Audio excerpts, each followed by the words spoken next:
Nous étions dans le plan stratégique de Esther. Esther donne son plan. Mordechai Yehudi va accepter son plan. Et il va rassembler, elle lui a dit l'air Knos et Kol Yehudim, va rassembler les Juifs. Les Chassidim disent l'air Knos va rassembler. Knos, c'est rassemblement. Ça a donné Knesset, le rassemblement. Mais ça veut dire aussi Kanes. Kanes, c'est rentrer. Les Chassidim disent Kanes Bahem, rentre en eux pour éveiller l'étincelle d'Israël qui est en eux. Pour leur rappeler qu'ils appartiennent au peuple d'Israël. Et là, ça éveillera le peuple d'Israël. Maintenant, Mordechai va faire cette action. Et qu'est-ce qu'il va faire pour éveiller le peuple d'Israël? D'abord, il va rassembler la jeunesse d'Israël. Il va la rassembler à la Beth Knesset, il va la rassembler à la Yeshiva, et là-bas, il va leur enseigner la Torah. Et on est le 16 Nissan, et il est assis avec ses élèves, Mordechai Yehudi, et il voit au loin. Qui il voit, dit le Midrash? Il voit Aman s'approcher avec un cheval à la main. Maintenant, nous, on connaît la fin, nous connaissons la fin, mais Mordechai ne connaît pas la fin. À la fin, Aman va lui proposer, et va lui dire ce que le roi avait demandé, de le faire porter, de le mettre chevauchant sur le cheval royal dans toute la ville, tiré par Aman. Mais ça, Mordechai ne le sait pas. Et lorsqu'il voit, Mordechai Yehudi voit Aman, il dit, waouh, il est venu là pour me tuer. Et ses élèves lui disent, non, on ne va pas te laisser seul. Mordechai dit, laissez-moi parce que vous allez être touché par la braise de ce méchant. Et Aman rentre dans la Beth Knesset. Et dans la Beth Knesset, Aman demande à Mordechai, qu'est-ce que vous étiez en train de faire? Et Mordechai dit, nous étions en train d'étudier. Et Aman demande, d'étudier quoi? Mordechai lui répond, nous étions en train d'étudier le secret du Homer. Homer, c'est quoi? On avait l'habitude, le 16 Nissan, c'est-à-dire le lendemain de Pessah, on avait l'habitude d'aller faire un sacrifice qui s'appelle le sacrifice du Homer. Aujourd'hui, ce qui nous reste du sacrifice du Homer, on ne fait plus de sacrifice. Il nous reste le compte du Homer. Mais qu'est-ce que le Homer? Le Homer, c'est une mesure d'orge qu'on apportait en sacrifice au Beth Amikdash, au temple. Mais quand est-ce que ça se passait? Ça se passait à la sortie du premier jour de fête de Pessah. Je vous donne un exemple très simple. Mardi soir, nous sommes le 15 Nissan. Nous réunissons toute la famille, nous mangeons la matzah, le maror, et nous mangeons à l'époque du Beth Amikdash, nous mangeons aussi l'agneau pascal, le korban Pessah. Le lendemain matin, nous allons à la tefila, nous sommes le mercredi, nous sommes le 15 Nissan. Et le mercredi soir, nous faisons Arvid, nous prions, et nous sortons du premier jour de fête, du premier jour de Yom Tov, et nous commençons les jours de Chol HaMoed. Mais au moment où nous sortons du jour de Yom Tov, du jour de fête, nous allons tous, pour ceux qui sont à Yerushalayim, ceux qui sont tous arrivés à Yerushalayim, nous allons dans les plaines en bas de Yerushalayim, et nous allons trouver là-bas les Kohanim, qui sont chacun avec une serpe à la main, 3 Kohanim dans ce cas-là, avec un sac sur le dos, et ils s'apprêtent à couper de l'orge qui avait poussé à l'extérieur de Jérusalem. Et il commence à dire, vous êtes avec vos serpes? Oui. Vous êtes avec vos serpes? Oui. Vous êtes avec vos serpes? Oui. Vous avez vos sacs? Oui. Vous avez vos sacs? Oui, etc. etc. C'est une cérémonie pour pouvoir couper cette orge. Cette orge, une fois qu'il sera coupé, il sera écrasé, transformé en farine d'orge, etc., etc. Et on apportera ça en offrande au Beth Amikdash. Et pourquoi ça? On apporte cette offrande pour permettre la nouvelle récolte. C'est-à-dire le Homer, ce sacrifice de Homer, va permettre l'utilisation de la nouvelle récolte. C'est-à-dire, si on avait déjà cultivé, moissonné du blé ou de l'orge, parce qu'à cette époque de l'année, il y a plus d'orge que de blé, on n'avait pas le droit de consommer cette orge ou ce blé cultivé, moissonné avant le 16 Nissan, tant que le Homer n'avait pas été apporté au temple. C'est-à-dire que lorsqu'on apporte ce sacrifice du Homer au temple, alors il est permis de commencer la nouvelle récolte, de consommer la nouvelle récolte, de consommer la nouvelle moisson, etc. À l'époque des Chachamim, lorsqu'ils ont parlé de cette mitzvah qui est déjà marquée dans la Torah, il y avait les Sadducéens. Les Sadducéens se conformer uniquement par rapport au texte écrit de la Torah, mais pas par rapport à la Torah orale. Et il y avait une grande dispute, controverse, et contre les Sadducéens, c'était une controverse très dure contre eux, ils disaient que nous avions l'obligation de faire le sacrifice du Homer uniquement les Mahorat à Shabbat. Il y a marqué que Usfartem Lachem, vous devez faire donc ce conte du Homer, cette offrande du Homer, les Mahorat à Shabbat, le lendemain du Shabbat. Et là, les Sadducéens disaient, mais attends, Shabbat, de quel Shabbat on parle? On parle du Shabbat, du samedi. Donc, c'est vrai que le verset fait en rapport à Pessah. Donc, si on parle du samedi, on parle du samedi, qui est la demi-fête, Chol HaMoed de Pessah. Donc, le Shabbat, qui est la demi-fête de Pessah, le lendemain du Shabbat, c'est-à-dire le samedi soir, faites le sacrifice du Homer. C'est comme ça que les Sadducéens comprenaient le pasouk, le verset. Oh, les Prouchim, les Chachamim, ils disaient, mais non, on sait que même s'il y a marqué Shabbat, c'est pas le Shabbat de samedi comme d'habitude. Et là, ici, le premier jour de Yom Tov, il est appelé Shabbat. Shabbat, c'est le premier jour de Yom Tov de Pessah. C'est le premier jour de fête de Pessah. Ce qui veut dire que les Mahorat à Shabbat, le lendemain du premier jour de Pessah, vous devez faire le Homer, c'est-à-dire à la sortie de la fête, du premier jour de Yom Tov, on doit les sacrifier le Homer. Le Rav Kook se pose la question, il fait, mais c'est quoi cette marloquette? C'est quoi cette controverse entre d'un côté les Sadducéens et d'un côté nos Chachamim? Quelle est la profondeur de cette marloquette? Comment ça se fait que se dispute? Est-ce que ça va être le samedi soir ou est-ce que ça va être à la sortie du premier jour de fête de Pessah? Où est-ce qu'ils veulent en venir? Et le Rav Kook explique la chose suivante. La controverse est sur ce point.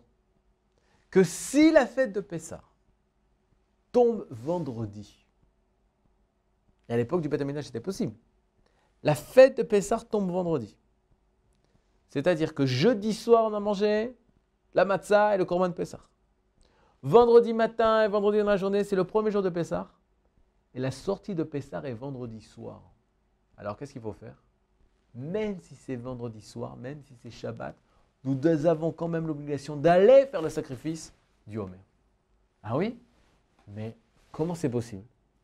Que si c'est Shabbat, on va arriver à prendre une serpe, à couper de la moisson. Alors que cette moisson, c'est Shabbat. On n'a pas le droit de moissonner pendant Shabbat. C'est un des 39 travaux interdits. Comment c'est possible de faire cette offrande qui est pour la bénédiction et permettre la nouvelle agriculture et la nouvelle économie d'Israël de commencer? Comment est-il possible de transgresser Shabbat pour un tel sujet? Les Chachamim disaient oui, il faut transgresser Shabbat pour ça. Et les Sadducéens disaient non, il ne faut pas transgresser le Shabbat pour le Homer. Et alors, c'est une question de loi de Shabbat. Est-ce que le Shabbat est plus important? C'est ça la question. Qu'est-ce qui est plus important? Est-ce que le Homer ou le Shabbat? Dans la vue d'un Sadducéen, le Shabbat est beaucoup plus important que le Homer. Selon la vision de nos Chachamim, de nos sages, le Homer est plus important que le Shabbat. Mais comment c'est possible? La Mishnah dira, à cause de cette marloquette, à cause de cette controverse avec les Sadducéens, lorsqu'ils venaient avec leur serpe et leur sac, si c'était un Shabbat, ils criaient, est-ce que c'est Shabbat? Ils disaient oui. Est-ce que c'est Shabbat? Oui. Est-ce que c'est Shabbat? Et malgré tout, nous moissonnerons, nous couperons et nous transgresserons Shabbat pour faire le sacrifice du Homer. Mais qu'est-ce qui se cache derrière le Homer? Les Chachamim nous enseignent la chose suivante. Le Homer, c'était pour montrer que l'agriculture d'Israël, c'était pour montrer que l'économie israélienne, c'était une chose qui est kadosh. Kadosh. Quoi? L'économie? Oui. L'économie israélienne est kadosh. La preuve, c'est que pour permettre l'économie israélienne, c'est pour donner la première poussée de l'économie israélienne, qui est l'orge, ensuite on va avoir le blé, ensuite toutes les céréales, etc. On est prêt à transgresser Shabbat pour apporter ce korban. On ne va pas attendre, parce que ça aussi c'est kadosh. Et ça, les Sadducéens ne pouvaient pas du tout comprendre une telle chose. Pour eux, l'économie c'est humain, pour eux, l'agriculture c'est humain. Quel rapport avec la Kedusha? Et là, Chachamim, les sages d'Israël, les Prouchim, se sont levés haut et fort et ont dit l'agriculture, l'économie israélienne, c'est quelque chose de kadosh, parce que ça dévoile Israël. Maintenant, il faut savoir que qu'est-ce qu'on était en train de sacrifier au Beth Amikdash? On était en train de sacrifier la céréale la plus basse qui puisse exister, l'orge. Pourquoi? Parce que l'orge, c'est seulement la nourriture pour les animaux. Et alors? Même ça, on prenait la partie la plus basse de tout le système économique et on faisait le sacrifice même le Shabbat. C'est pour nous montrer quelle grandeur a l'économie israélienne. Quelle gdoucha. De quelle façon il faut voir véritablement l'économie israélienne. Elle transporte de la gdoucha à travers elle. Et pour mieux comprendre, le Rav écrit la chose suivante. Maïmonide, dans son traité des 8 chapitres, va nous expliquer les différentes parties de notre âme. On a notre nefesh, on a notre âme, et elle est divisée en plusieurs forces. Une des forces, c'est l'intellect, qui nous permet de réfléchir, etc. Une deuxième force, c'est le regesh, c'est le monde des sentiments, des sensations, etc. Une troisième force, c'est le dimayon. Dimayon, c'est l'imaginatif. Une quatrième force, ça va être le mythe horaire. Ça va être ce qui me permet de m'éveiller à. La cinquième force, ça va être tout le système digestif, tout le système de l'homme. Lorsqu'on va parler d'un homme, on ne va pas parler en fonction de ses bras, de ses mains, etc. Les bras, les mains, les forces de l'âme, l'intellect, etc. ne sont que des expressions extérieures de ce qu'il est, de son âme. Et Chas v'Shalom, de venir à penser que c'est l'œil qui regarde. Et là, qu'est-ce qu'il faudrait comprendre? Que c'est notre âme qui regarde à travers l'œil. C'est notre âme qui réfléchit à travers notre cerveau. C'est notre âme qui sent à travers le monde sensoriel et sentimental de l'homme. C'est l'âme qui fait l'action. Et en quoi c'est important? Rambam dira, parce que tu viendras à te tromper, à pouvoir penser que lorsqu'on parle que l'animal mange, alors tu vas dire de la même façon que l'animal mange, l'homme mange. C'est exactement la même chose. Et Rambam se lèvera et dit, mais non, tu ne peux pas comparer. Manger, extérieurement, chez l'animal ou chez l'homme, peut-être c'est la même chose. Mais lorsque tu comprends que c'est l'âme qui fait l'action de manger, alors il est évident que l'âme animale qui mange ou l'âme d'un homme qui mange, c'est deux choses complètement différentes. Tu vas utiliser le même nom, dira un Maïmonide. Tu vas dire manger pour un animal et manger pour un homme.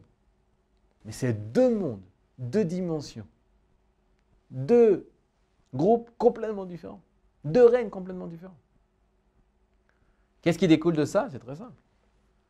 La façon comment il mange. Un va manger avec des couverts, un avec ses mains. Qu'est-ce qu'il va manger? L'homme va manger des aliments cuits. Et l'animal va manger des aliments crus. Combien il va manger? L'homme va manger une première salade, une première entrée, une deuxième entrée, un dessert, il va boire, etc., etc. Tandis que l'animal va manger une quantité d'aliments. Et c'est tout. Qu'est-ce qui est important autour du manger? Il va y avoir une table, il va y avoir des fleurs, il va y avoir des belles couleurs sur la table. Tandis que lui, où est-ce qu'il aura trouvé à manger? Il mangera. Pourquoi? Parce que ici, c'est un animal qui mange. Et ici, c'est un homme qui mange. Et c'est deux choses complètement différentes. Et qu'est-ce qu'il y en est pour le peuple d'Israël? Lorsqu'on parle du peuple d'Israël, on sait qu'il y a une différence énorme entre le peuple d'Israël et le reste des autres peuples. Qu'est-ce que ça veut dire? C'est très simple. Lorsque tu parles du peuple d'Israël, tu peux dire, le peuple d'Israël, lui aussi, il a une armée, comme les autres peuples.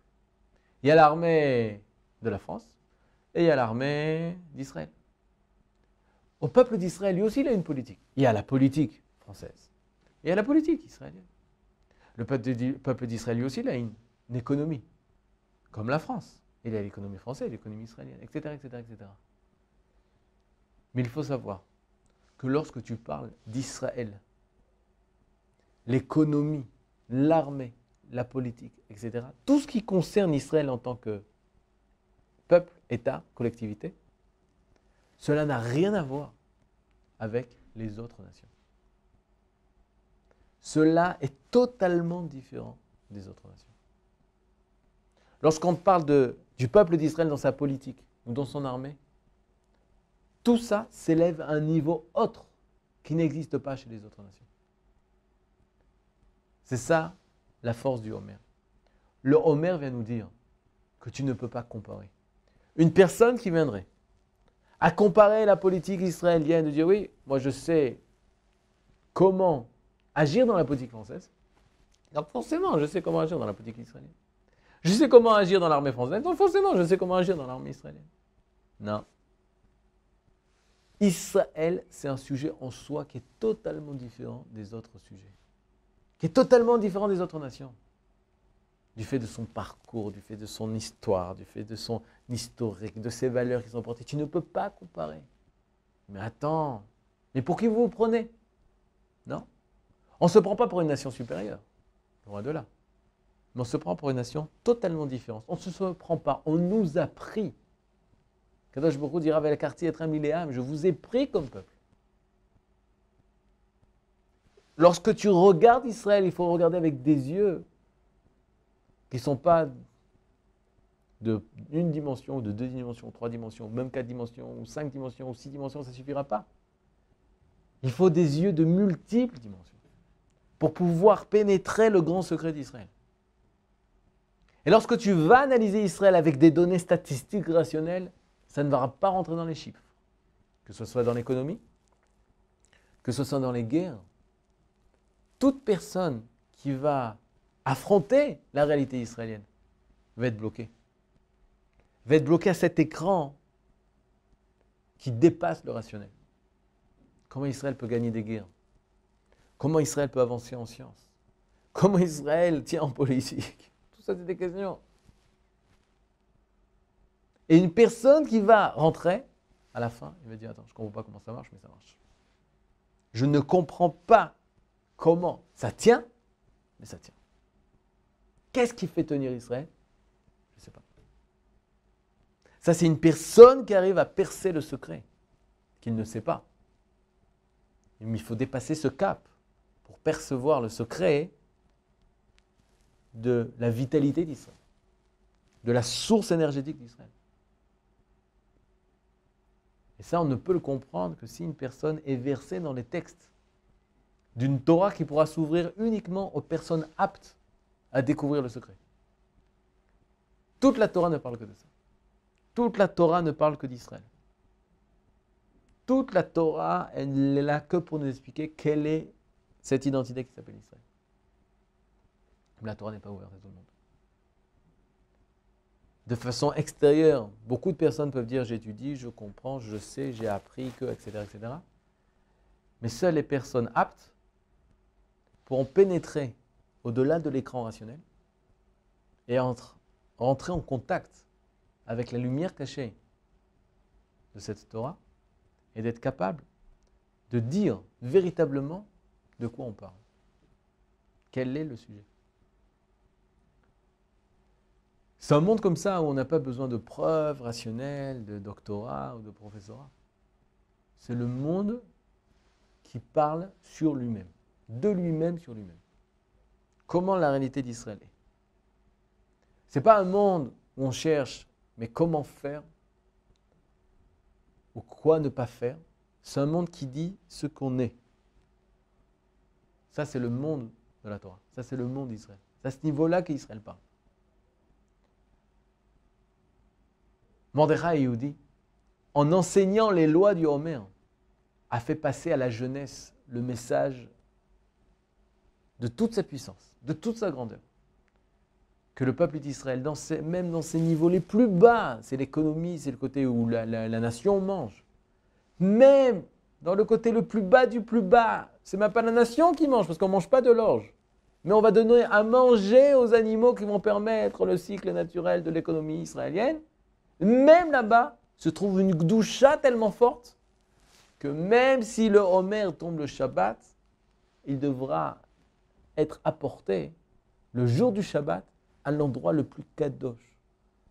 Parce que c'est de cet endroit, le temple de Yerushalayim, au Kodesh HaKodashim, à l'endroit proche du Kodesh HaKodashim, que l'économie israélienne tire sa source. Ce n'est pas une nation extérieure qu'on essaye de construire. On essaye de construire l'attachement à l'économie israélienne et à la Gdoucha. Et là, c'est parce que Akadosh Baruch Hu nous demande de se présenter avec ce sacrifice là-bas, près du Kodesh HaKodashim. Cela nous fait comprendre la profondeur de cette économie et donc de ce peuple et donc de cette nation. Et la jeunesse arrive à comprendre et désire retrouver la grandeur de cette nation. Et ils arrivent à comprendre que c'est seulement là-bas, en Eretz Israël, et pas ici à Shushan, où ils retrouveront la grandeur de ce peuple. Kol Tov, il nous reste un dernier épisode pour savoir comment l'histoire s'est finie. Est-ce que le travail de Mordechai a porté ses fruits? Le travail d'Esther ont-ils porté ses fruits? Nous verrons ça dans le dernier épisode. Shalom.